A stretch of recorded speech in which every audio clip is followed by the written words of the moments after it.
அனைத்து உறவுகளுக்கும் எனது இனிய காலை வணக்கத்தை தெரிவித்துக் கொள்கிறேன். உங்களிடத்தில் மிக மிக மிக முக்கியமான ஒரு ஜோதிட குறிப்பை பகிர்ந்து வருகிறேன். இதை நீங்கள் நல்ல முறையில் கவனித்துக் கொள்ள வேண்டும். லக்னத்திற்கு 5ஆம் வீடு என்பது பூர்வ புண்ணிய ஸ்தானம், குலதெய்வ அருளை குறிக்கக்கூடிய ஸ்தானம், முன்னோர்கள் ஆசீர்வாதத்தை குறிக்கக்கூடிய ஸ்தானம், தெய்வ அனுக்கிரகத்தை குறிக்கக்கூடிய ஸ்தானம், அதிர்ஷ்டத்தை குறிக்கக்கூடிய ஸ்தானம், உயர்கல்வியை குறிக்கக்கூடிய ஸ்தானம், குழந்தையை குறிக்கக்கூடிய ஸ்தானம். இந்த ஸ்தானத்தின் அதிபதி எந்த கிரகத்தோடு இருந்தாலும் எந்த இடத்தில் இருந்தாலும் நல்ல பலன்களை செய்வார் என்பது ஜோதிட விதி.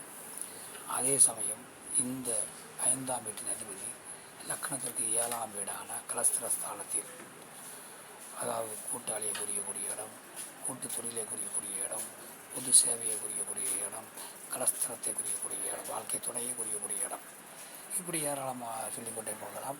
அந்த லக்னத்துக்கு 7ஆம் வீட்டு அதிபதியோடு இந்த 5ஆம் வீட்டு அதிபதி சேர்ந்திருந்தால் திருமணத்தில் தாமதம் ஏற்படும். அதே சமயம் நல்ல திருமண வாழ்க்கை அமையும், தடை என்பது இருக்காது.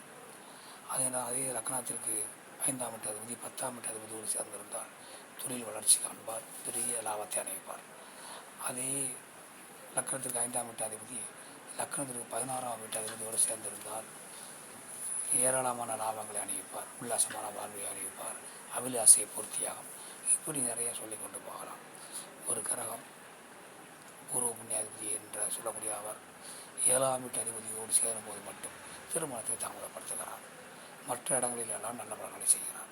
இதெல்லாம் சோதனத்திலே நாம் தெளிவாக ஆய்வு செய்ய வேண்டும். மற்றவற்றை நாம் அடுத்த வீடியோ காண்போம். நன்றி, வணக்கம்.